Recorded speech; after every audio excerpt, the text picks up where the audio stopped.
We'll call the meeting to order, and we'll start with roll call. Around the room, Mary, you want to start? Mary Morgan, BUEA Director. Member? What hat are you wearing today?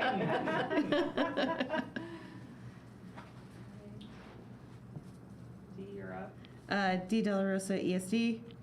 Holly Warren, Assistant Director for the Arts, ESD. Jane Cooper Smith. I'm wearing a BUEA Director hat right now. Cheryl Gilliland, Deputy Controller, Controller's Office, City of Bloomington. Kate Rosenbarger, City Council. Is that what I say right now? Member? Sure. Okay. And BUEA. BUEA member. Okay. Okay. Yep. Heather Robinson, BUEA Director. Felicia Spinelli, BUEA Vice President. And then in the rest of the Matthew, you want to start? Matthew Burns. I am ESD and campus staff. Alex Bradley-Go. Noah Sandweiss, Historic Preservation Program Manager. And then you said. Justin Fox. Steve Washell. All right. Thank you all. Appreciate it. All right. So we're going to jump right in. The director's report. Not too much to report. I've had a bit of a crazy month, so it's been a stressful month.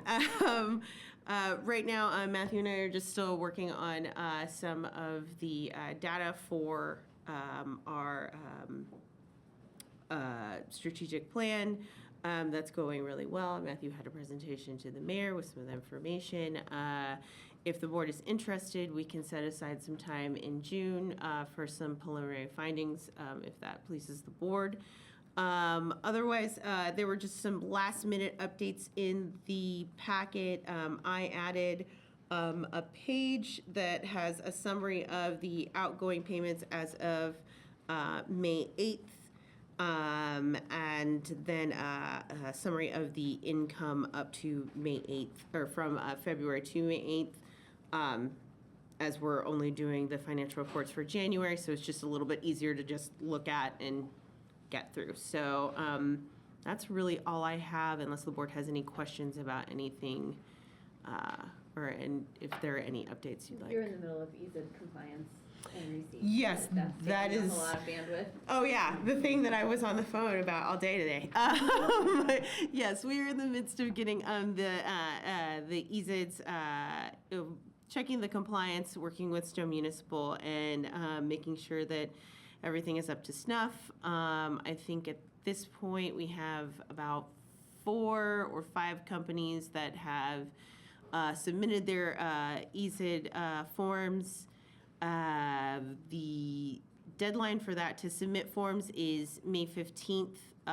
So the EZ2 and the payments are due May 15th, and then their state forms are due June 1st.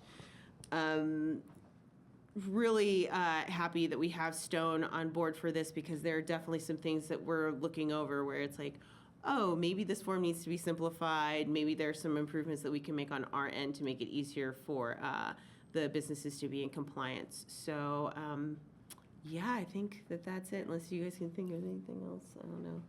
Just running around like crazy.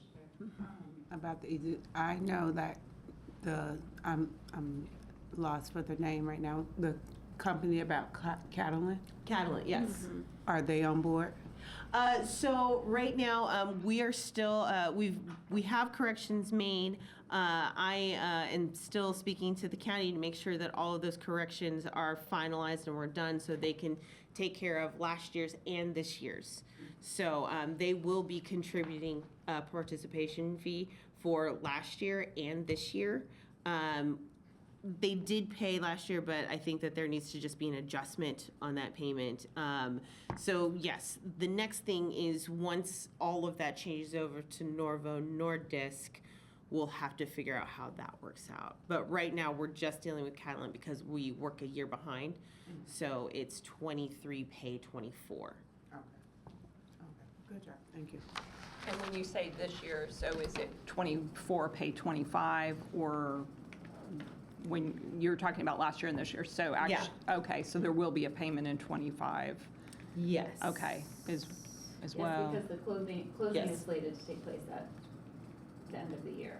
Okay, So I would think they would be eligible for this tax season. I mean, it depends on when the closing happens. I think. okay. All right. Okay, good deal. All right, great, thank you. Any other questions for Dee or whatnot? If not, we will move on to the January financial report. Cheryl? Yes, so January, very, very mild. If you look at your profit and loss statement for January, $8,391.50 was earned during January, and that was derived from banking interest in the amount of $8,045.56. $102.16 came from your RRF loan late fees. $243.78 came in from RRF loan interest. You had no expenses in January.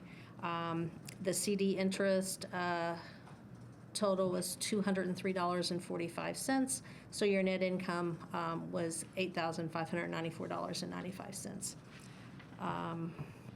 If you switch over to your balance sheet, your total checking and savings balance at the end of January was $2,894,194.89. And that was derived from your First Financial account in the amount of $2,366,855.70. German American balance at that time was $217,968.58. IU Credit Union was $429.34. And People's State Bank was $104,941.27. So your combined total assets on January 31st was $3,077,839.12. So when you put all that together and move it over to your budget versus actual sheet, again, you'll see the $8,391.50 of income listed, which is only 1.6% of your $538,569 income budget. And then, of course,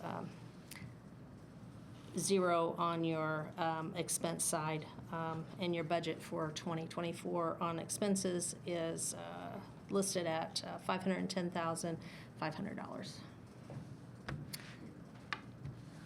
And next month, we will have everything updated, since I'm over COVID and I have all the statements now.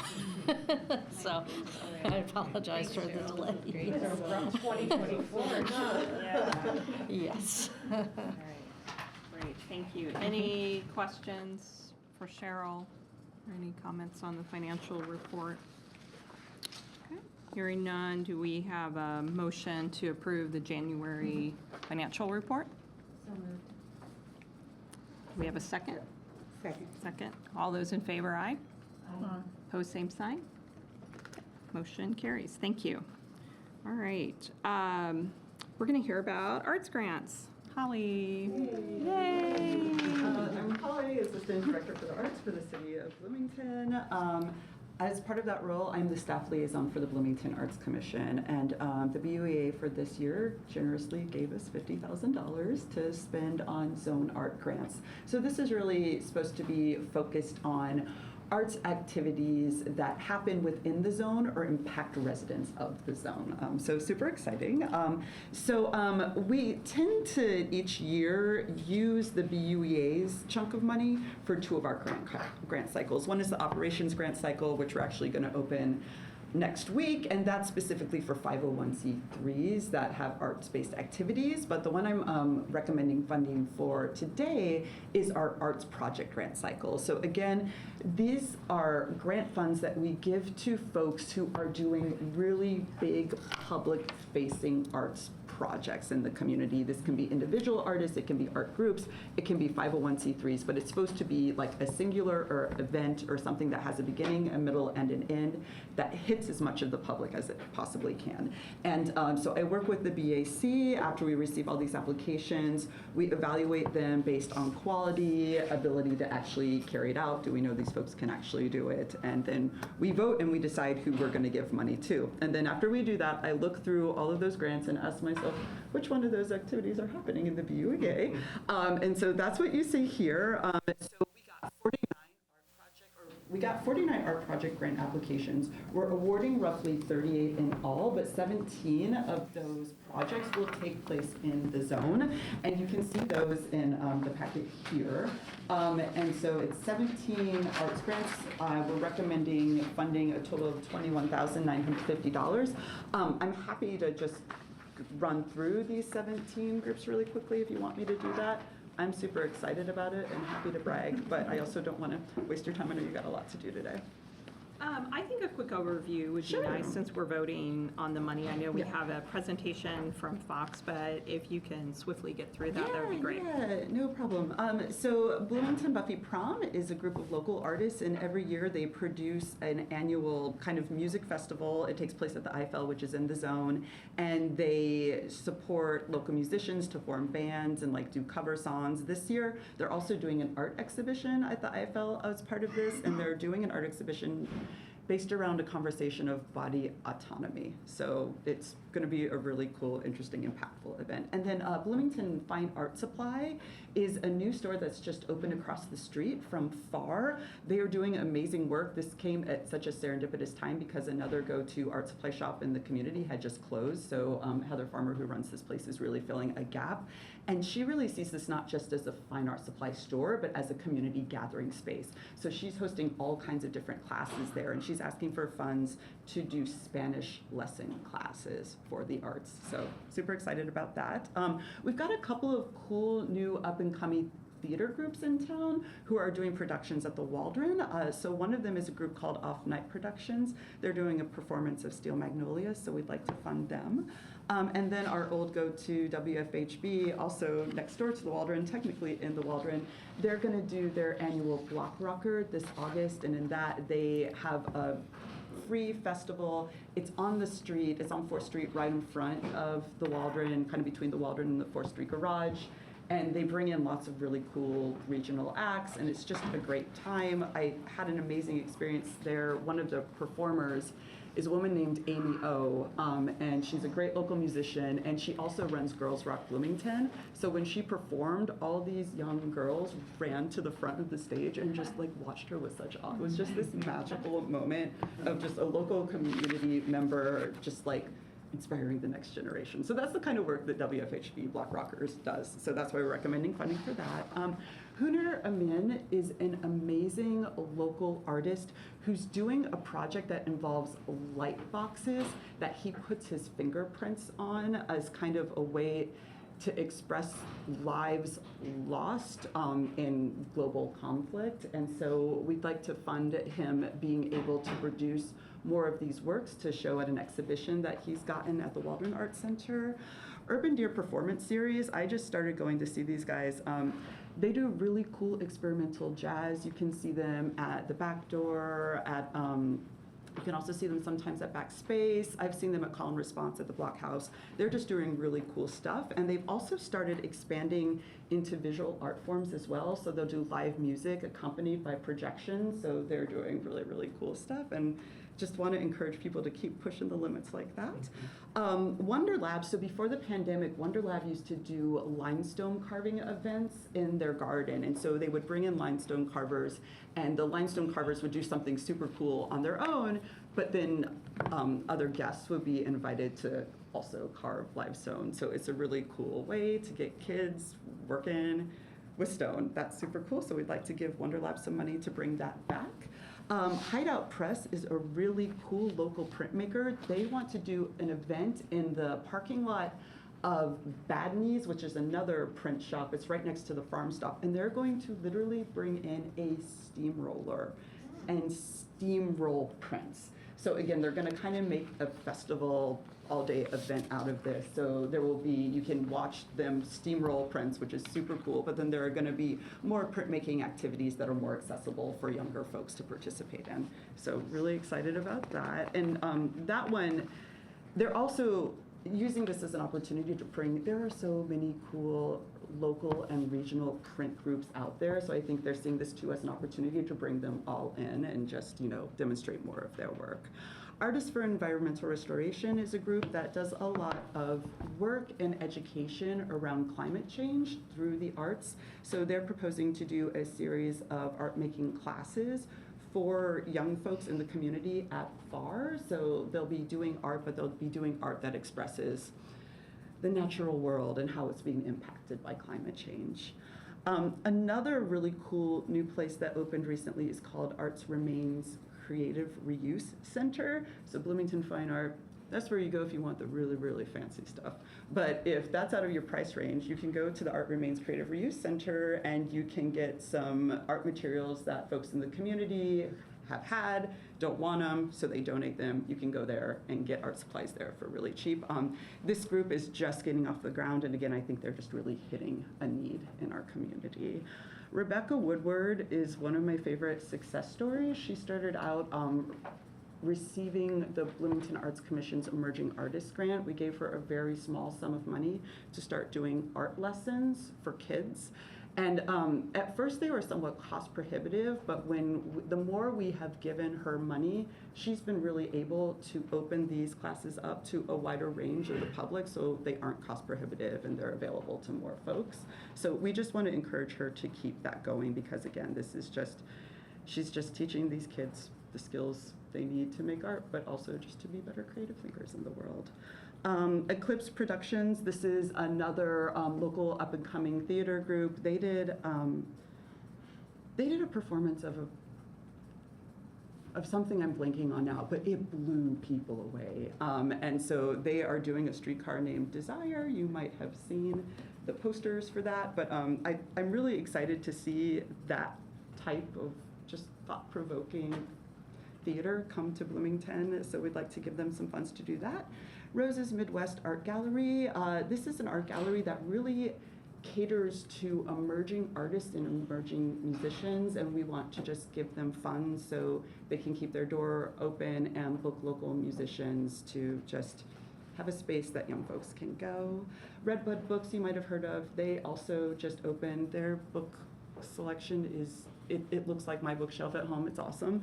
But they also want to expand to having arts, like visual arts in their space, and they also want to have artists talk around those artworks. So we're recommending funding for them.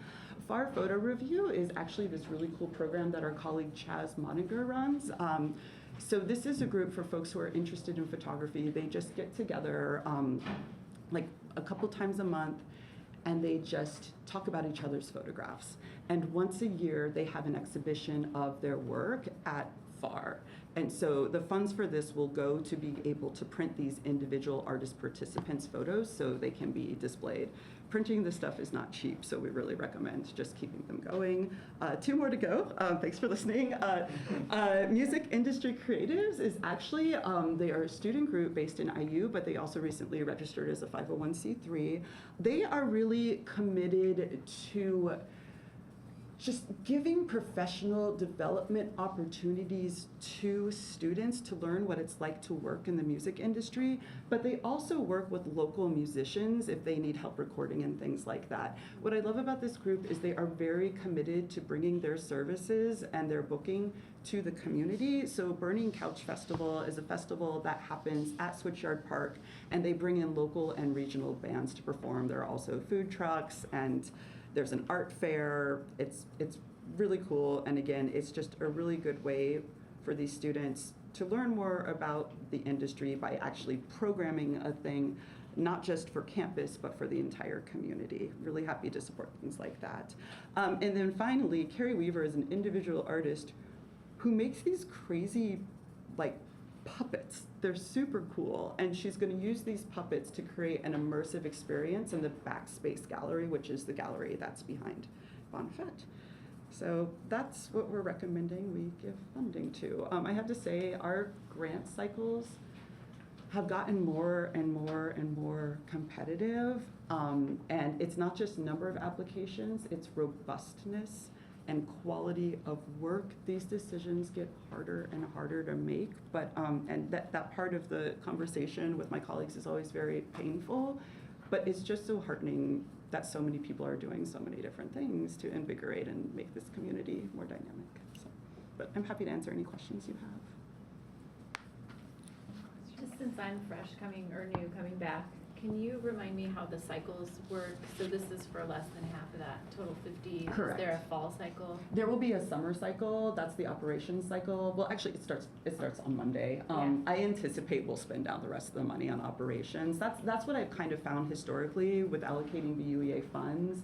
It's usually like a 40-60 breakdown. Like 40% will go to the arts project grant cycle, and then the other 60% will go to the operations cycle. And that's just because the award for operations grants, they tend to be higher, but the number, there are just more 501c3s also located in the zone.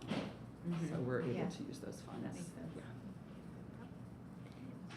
BUEA has a member on the selection process, or am I misremembering?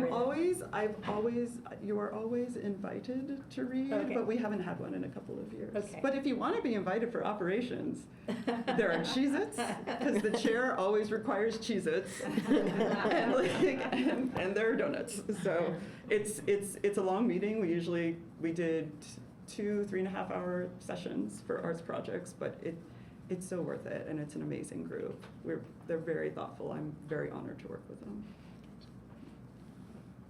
Applicants, can they apply more than once? Like, I'm Yes. assuming you did not accept everyone that applied in this cycle. Correct. Oh, this yes. round. Yeah. So, can they apply more than once, and then can they be awarded more They than can once? be. Right Okay. now, we allow them to do that. So say we award a 501c3 arts project grant cycles as part of this round. They can apply again as part of the operations round. We'll just, as we're allocating funds, we do ask them to submit a form that indicates when they've gotten money from the city for the past 3 years, and so we just kind of weigh options, So we might, again, just based on the number of applicants we're getting, we might change that in the future. We might say you can only apply for one cycle, or we might say, we've done this in the past before the pandemic, you can only apply for the operations cycle once every other year. We're not at that point yet, and I really want to avoid making that decision if at all possible. That's great. What do you attribute the increase to? Better promotion? Better promo. Better Better promotion promo. about the Yeah, events? yeah, I think we're just doing a good job getting the word out there. Yeah. Fantastic. Is there a place we can go to find like links or something to like all of these happenings, I guess? Like I would love to That's a great push question. them places. Yeah, 'cause I'm like, I want to go to this one, I want to do that. Right now, no. We are working on it. We've been working on this for a long time, so I'm sorry if you've heard this the entire time I've been in this role. So I'm working with Indiana University to develop like an artist resource platform where like all events like this will be listed. We're gonna launch a beta version of that in a few months, but the full version of it that will be accessible to the public won't be live until closer to the end of the year. But we are working on that. I think that in my mind kind of goes hand in hand in promotion. Like having Chaz come on and like do promotion for us has just, it's been a game changer. And I think, so we've gotten really good at getting the word out about like opportunities, and I think we're still getting there with our teeny tiny staff of like making sure everybody knows everything that's going on all at once. There's also so much going on. It's exhausting. But what we generally do after we award grants is we'll release a press release, Okay. and it will like list all of the things, and we can hyperlink to that so Oh, folks okay. can like, Yeah. yeah.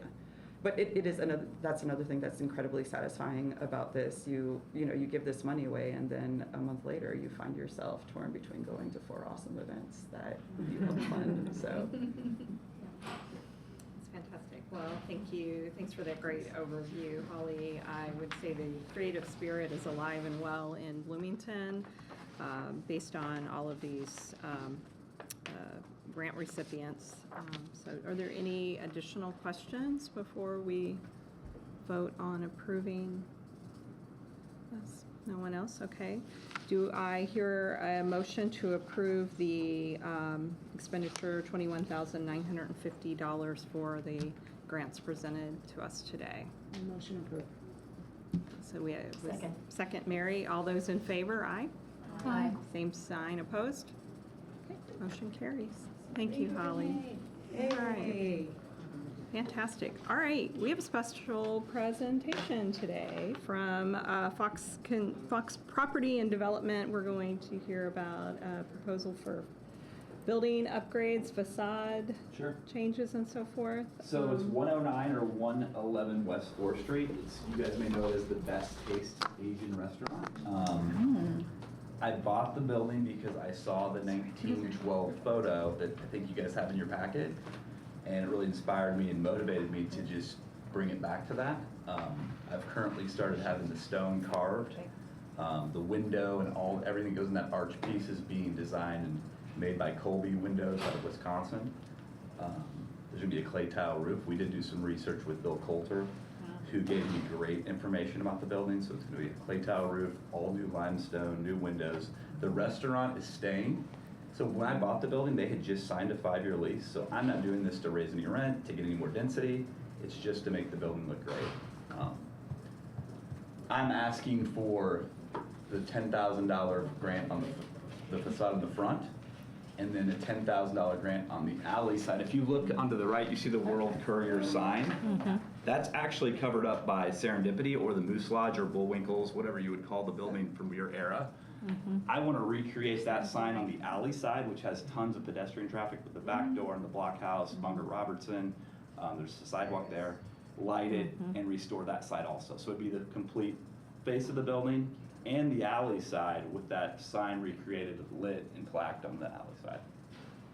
So what's the orientation of the building today? So if we're looking at the arch, is that facing 4th Street or is the sign, I guess I'm trying to orient myself for the buildings. So if you look at that building today, it looks nothing like that. That arch Right. isn't even there. Not But that even is there, yeah. facing north. I have a Okay. photo if I could airdrop it or something, but if you look at the restaurant today, it's stucco. Is there one in this packet? There is the middle picture, it's like of the alley and then. On the application, I think she sees Get the that. application, yeah. So those are some of the other buildings by the same architect. I don't think so. Oh, it's, Right, those are a lot of other John Yeah. Nichols buildings. Just a second, I'm looking through the application. Yeah, there's pictures oh, in the yeah, application. it's in the application, it's like the second page of the application. As a matter of fact, yeah, second page has a shot that shows both the primary elevation on 4th Street as well as the, Oh, got you. So in the actual, Facing. okay. Sorry, give me just a second. I thought I saw it in the little icon.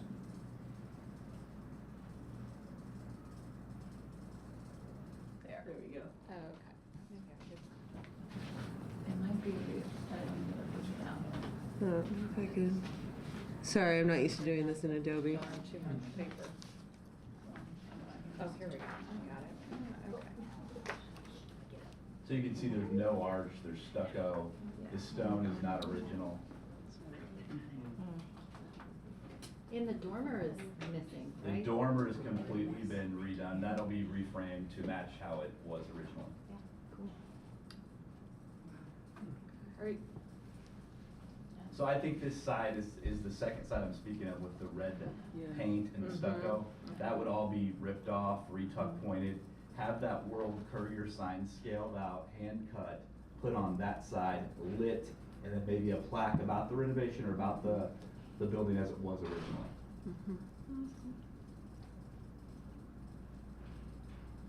Wow, looks. Justin, you've done other work in restoring properties in Bloomington. What are some of the other ones that you've done? So I did the 2 buildings next to Goldcasters. Those buildings sit in Old Town in Chicago or the Gulf Coast, and Lincoln Park or DePaul campus. Those were reproductions of buildings that we did in Chicago. I did a historic restoration or renovation at the corner of Hillside and Washington with Nancy Heaston, maybe 8 years ago. It was known as the Coke Machine Building. I don't know if you old school Bloomington people remember a Coke machine out on the left side of Washington, right before you get to Hillside. That was a big restoration renovation we've done. Oh, yeah. And we've done lots of other houses throughout Ryan Park, Prospect Hill, Green Acres, you name it. And I did this in Chicago. That's how I started doing this stuff. But this will be a big one. And I'm excited to get started. It'll have copper guttering, clay tile roof, all new hand-pitched stone. It'll have a Tudor build at top. Chris Sturbaum's actually come on as a consultant to help me get to the restoration the way we want it. Again, we're not adding any density. We're not raising any rents. The restaurant's there to stay. It's just trying to make the building great. What's located on the second floor? There's 4 apartments. Will the construction have any impact on the restaurant located there? Or like, will there be a period of time where they'll have to temporarily close while you're doing the work? Like what's the timeline and what kind of, I guess, impact do you think that might have? Great question. The owner of the restaurants are going to China for June, July, and part of August, so we're doing the construction then. I've already worked with the Board of Public Works to close the alley, our partial closer, to redo the sidewalk out front, so all that's been taken care of and the building permit's been applied for. And so the other businesses in the alley are aware that this is likely coming? That's been part of the process, yeah. And when the alley's closed, I don't want to say it's completely closed. See the sidewalk there, right on the parking garage side? So all pedestrian traffic will still be able to enter and exit through the back door, Bunger Robertson, Blockhouse, and any deliveries of materials or products for the businesses can come right from the south side of the alley. 3rd Street. Are you closing the sidewalk on 4th also?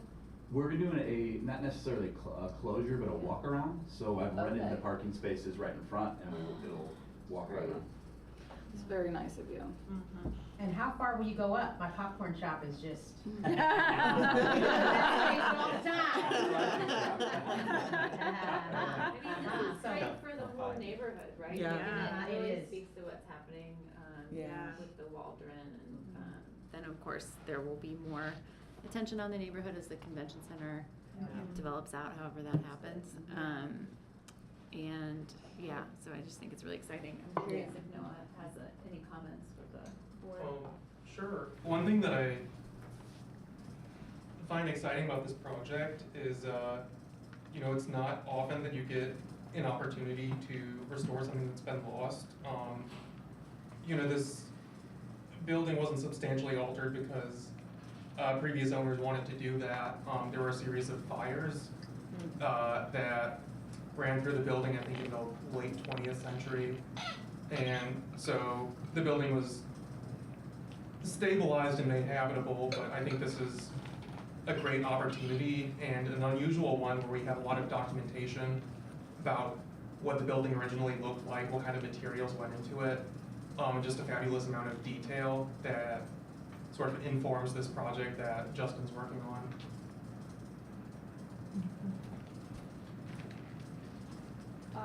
And Dee, just to confirm, the Historic Preservation Committee this has been approved by HPC. It's really just up to the board to sign off on distributing funds from the BUEA. Okay. All right. And I assume that the business then is excited about having the updates for the building and it'll bring more attention into their business and so forth. Also, I do want to say, I do want to commend you for not raising rents, moving people out, making any changes, and just really doing something good for the area and for the city. Thanks, Dee. Much appreciated. Yeah. I guess the tenants in the building other than the restaurant, if there's apartments upstairs, are they impacted by this, or will there be between are they rentals for maybe students and in between the summer season? There are rentals up there. It's not gonna really impact the inside too much. I have talked with one of the tenants. She's this great lady that lives downtown. She's like in her late 60s, wants to live downtown. And there might be a 2-week period where we're reframing that gable, or dormer, I should say. where we've talked about putting her up in an Airbnb just because of some extra dust or things that might be going in her unit. She's fine with it. Oh, that's But it'd be minimal Yeah. on the inside. Okay, all right. And it'll create a beautiful building. Yes. All right. Any other questions? So just then, reviewing the request today is a request for support from the BUEA grant funds. It's 20,000. 20,000, thank you. There we go, right there.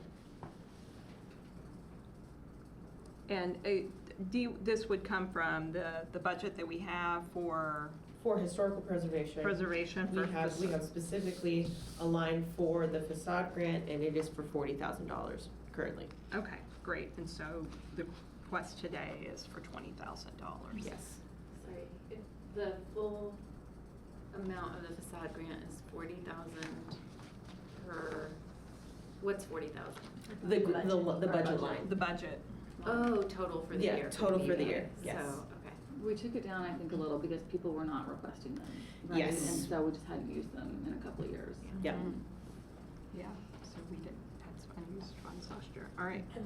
And just the limit, remind me, the limit per application is what, or do we have a limit? There is no limit per application. It is per facade. Mhm. So, Okay, 10,000 for. so 10,000 per phase. okay. All right. Any other questions about this project or whatnot?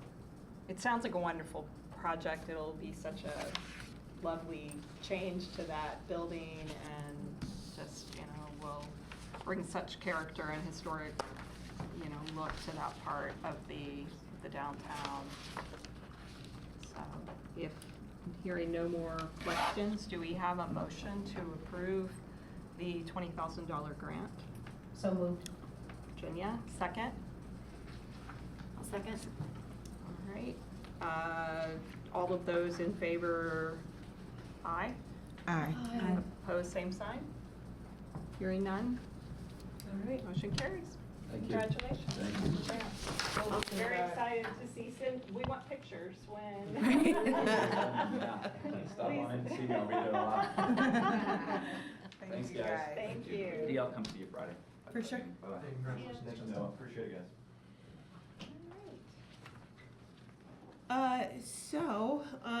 Moving on, we have another historic facade grant application. However, after speaking with Heather about kind of what we want to do with the budget, because we want to keep everything as balanced as possible and keep enough funds available. The Second Missionary Baptist Church is looking for funds to replace their roof, and this can fall under historic facade. However, we thought it would be a better fit for it to be under the Business Building Improvement Grant, because Business Building Improvement does cover 501c3s, and we have not exhausted those funds as of yet. I think that putting another $10,000 in the historic facade budget line might make it run a little close if we get another great project like this. And I'd like to be able to keep as many funds in there. I don't know if you guys got a chance to kind of look at that application, or if anybody has any thoughts on that, or. So can you remind me what the limit is? Like, how much could they receive under each of those programs? Is it a different award amount? So it is. So we recommend, as staff, we recommend $5,000 per grant in those those newer improvement grants. However, it's to the discretion of the board. Yeah. Also, I think that it's possible that there may be parts that can fall. The other part is that with some projects, like with Wonder Lab last year, they asked for $12,000, but the project that they were doing fell under two different categories. So instead of exhausting one line, we were able to break up the grant monies and not, not tip the scales one way or the other. So this is kind of the same approach I want to take to this, instead of just exhausting historic facade, because Noah is doing a great job of getting some projects in there and getting them through HPC And I'd like to be able to, get a few more people some help in that tract. Especially because historic facade is so very precise that like sometimes that's the grant you have to go for. And it might fall under building improvement, it might not. And vice versa. So I think that, if we can keep this available for certain projects, I don't know, that's just my thought on I it. think that makes a lot of sense. Yeah. I guess I just, in both cases and for different reasons, I wish there were more money on the table for these projects because in the previous building, it's a pretty significant cost. I think it's $400,000. Well, yeah, there's the budget. It's $400,000 total, and $20,000 makes a dent. But this is really benefiting the community, and I could just see making a case for increased funding outside of the context of, budget notwithstanding. I understand we budgeted a set amount of dollars, and then for this project, it's a little different where their budget's way smaller. This represents a much larger percentage of it, but in my view, it's a really precious building to Bloomington, and that it's been just the roof that has housed one of our few historically Black churches. It has such a key role, and I'm assuming that there are not extra dollars in their budget for things like this. So I really appreciate that they're only asking for $10,000, but I'd just be curious what that genuine need looks like. Yeah. And I wouldn't, yeah. Anyway, those are just my broad For sure. feelings. The other part about this is that there's nothing at this juncture that says that they can't apply for the business building improvement grant and the historical facade grant. They can ask, they're more than welcome to ask for more money, and when we discuss that with them, that's something that they can do. Yeah. And I did mention that to Mr. Fox as well. I was like, there's nothing that says that you can't apply for multiple BUA grants for the buildings. So, if we do see that these projects are really important and we really want to do something, I think that the board has a lot of discretion, especially on the newer grants. It's just kind of like, I put at the discretion of the board for a reason, because I think that you see projects that you really love and really want to do and help out with, and there shouldn't be a barrier keeping you from for paying for something like that just because it says it on a piece of paper. So why not make it loose enough that we can really help as many people and be involved in as many projects as possible? And I guess my question is, if we did spend down any particular category, there's nothing to prevent us from making a budget amendment. There is absolutely nothing that can add to that later in the year. Yep. So we don't really need to be thinking about like, oh, if we spend it down and it's May, we don't have any other options. So Yep. that's okay. That's totally fine too. And it seems like every business and organization at this point is looking in need. So especially to make the community look better and make these businesses more presentable, yeah, we need to raise the budgets for things like that. So I do wonder, though, I'm thinking back on the requirements, at least as they are written for the business project grant. If I'm remembering correctly, there is at least a 50% amount that the business needs to match. So if it were a $10,000 project, they would need to at $5,000. So here they're actually double that, and so they are bringing. So I think that is, at least from how things are written now, if we wanted to potentially support with greater amounts for projects, we need to be mindful that as the guidelines are written right now, we would have to, revisit that, because that would be then out of compliance with what those have established. But based on what is being requested today for the church, they're certainly well within what the guidelines are to request $10,000. That all makes a lot of sense. I was just thinking that one other way to frame it that might make awards less susceptible to bias would just be to tie it to the increase in construction costs over the last however many years since we've increased Yeah, the for sure. funding amount. Everything has I don't know gone when up. that Yeah. was increased last, but It's been, I don't know that it's been increased since I've been working yeah. with the BUA, and that's been at least 3 years. Okay. Anyway, something to think about. Yeah, inflation definitely played a part on that market as well. Yeah. Okay, all right. Okay, well, Noah and I will be in contact with Second Missionary and kind of let them know what's going on and hopefully have them in next month to propose their grant ask. All right, that sounds great. Thank you. It's good to see projects coming before the board and being able to utilize the funds that we have for these I don't wanna purposes. spoil anything, but I probably won't be the last to see any of this. Hopefully we can use up all those funds. That's great. Good. Well, we'll welcome you back for sure. It seems a little off of this, but it's connected. Because I think that sidewalk at 8th and Rogers, I'm not sure which side it's on, but Noah, isn't that one of the WPA sidewalks?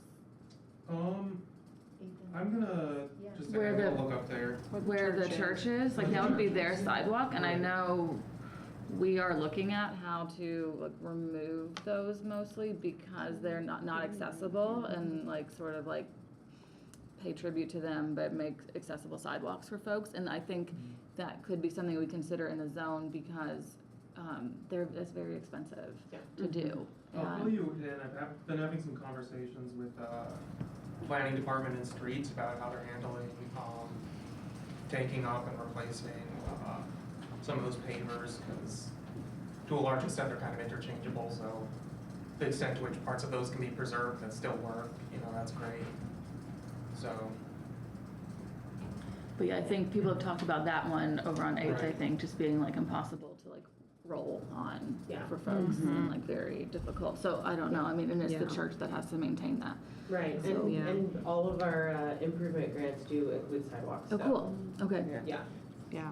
So great. also that's why it would be better to have it over in the improvement grant as opposed to the facade grant. So, yeah. All right. Very well. We'll look forward to that presentation next month. We have had a very speedy meeting here, very efficient for everyone. All right. Are there any other thoughts, comments, or Well, anything? I have a thought. It's totally off topic, but it's based on the loans for businesses. And I just know, as a business owner, I know the pull and tug of this season and past season, and business has not been great.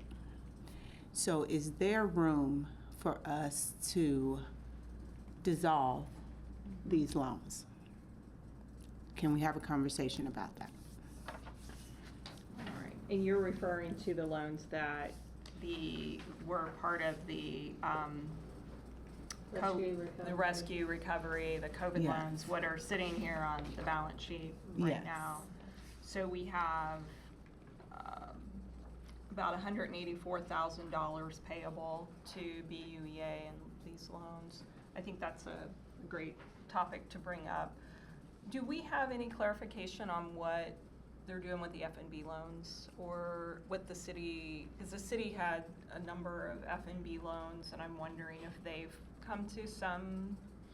At this juncture, I haven't had any conversations with Controller McClellan about what is happening at this point. I know that that she did give a report to the state using some of the data that I gathered. However, these loans were extended to 2026. So right now, it doesn't feel like there's too much of a rush. And I think that's, and I am not opposed to that, honestly. We have 2 years to figure out how to do this in an equitable and smart way, because the main goal of these was to help people, not punish them. Right. And you have a lot of people, a lot of businesses that have been trying, so you don't want, you don't want to show a lot of favoritism to us, like, well, had I known we weren't going to be required to pay them back, why have I been paid? So I think you have to really take that into consideration, but, Sure. but you're exactly right, it's been very hard on businesses, and, you can see that with some of them really struggling, and are closing their doors or Yeah. whatever. And even ones that- that paying back are closing their doors. Mhm. And do we want to put Yeah. that type of strain on the small businesses? Well, and I guess I would talk about the small business impacts just in a really direct way. Like, we've seen businesses closing, those are related to personal bankruptcies. I don't know if you all are aware, there was a suicide that was related to a small business that was struggling in Bloomington. Yeah. Actually, there were multiple. Yeah, I was about to say it was more than one. So the suffering that's happening, businesses have to wear a poker face to the public. They have to wear that smile and make sure it seems like, like, come on in, we're like so happy to see you. So they have to wear a poker face no matter what. But the COVID impacts, I was talking to somebody this week who was saying, I think 2023 was worse than 2022. And so we've entered 24, and now the summer slump is here earlier than normal, which poses a different cash flow challenge. So I think it's just really, I just want to point out that it's not just hard, it can be dire. And maybe the ask would be to have kind of an overview at the next meeting, and maybe you and Matthew could run us through a more structured conversation about it. Yeah, I would like Matthew to bring some of the data that we've gotten together, about, where we are as a city, and what's going on. Because I think that a lot of the action that we need to take to improve anything will have to be direct and swift, and the easiest, kind of the quickest wins for a lot of people, because there are a lot of people that are very much struggling. Aside from the for-profits, I think that the board should definitely consider forgiving any nonprofit on this list, as just we can consider a donation for the year. But at this point, and being a 501c3 ourselves, we are in a very fortunate position to be well funded, and any like specifically like Big Brothers and Big Sisters, like, I'm sure that they could use the, I think, $25,000 that they still owe us, instead of having that sitting on their books. So I would like for the board to think about some of those 501c3s and forgiving them, because regardless of what the city ends up doing, we have the power to do that. We have the power to forgive any of these, honestly, but it's something to take into consideration.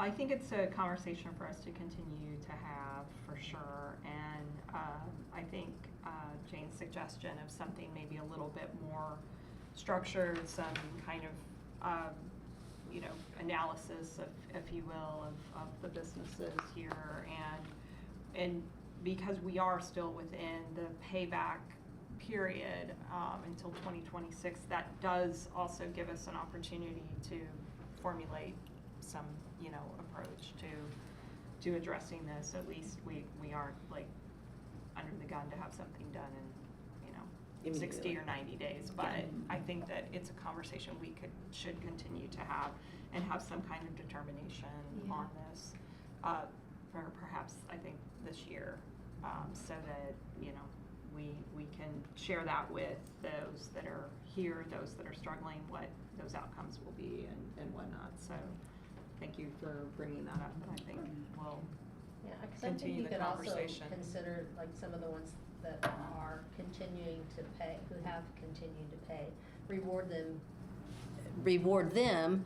I mean, you're assisting the ones that haven't paid, but maybe the ones that have paid, reward them in a, maybe a grant that doesn't have to be repaid, that kind of offsets the ones, I don't know, it's just another way of It's kinda thinking tricky, about though, it. It is because tricky. people- It is tricky. People who are not paying, it's not because they were like, I wanna. Right, yeah, I Like, understand. I'm Yeah, gaming the yeah, system, or I don't wanna absolutely. be responsible, it's Yeah. not usually a choice. Yeah. Yeah, it's like But- payroll is maybe more critical, right? Right. So, Yeah. Payroll's always Especially gonna because win. Oh, yeah, and Yeah. a loan shark's not knocking on your door, so you're like, hey, Yeah. they're paying my staff. So, yeah, that makes sense. Yeah. that- Yeah. But I Yeah. understand I the just, thinking, yeah. yeah. Yeah, I mean, thinking because you of- don't know what the ones that have paid, if they have sacrificed something else to Yes, make their pay, absolutely. I mean, We've had possibly. some pay they- that have closed. Yeah. Exactly. Pay off Yeah. that have closed. Yeah. So, Yeah, I I think mean, that it's is just, the tricky it's part. such a, yeah. So Balancing question, would it be, Yeah. and thank you for bringing this up, would it be invasive to maybe send out a note, like once we meet again and talk about this, to send something out to the businesses who are maybe, well, all of them, but, and just, once we come up with some type of plan, since there's until 2026, say this is your, I hate to use this language, it sounds like some loan shark mess, but I don't know, settlement or payoff, or for people maybe who would be willing to continue or can, and maybe just offer them a percentage and say, these are the options that we've come up with.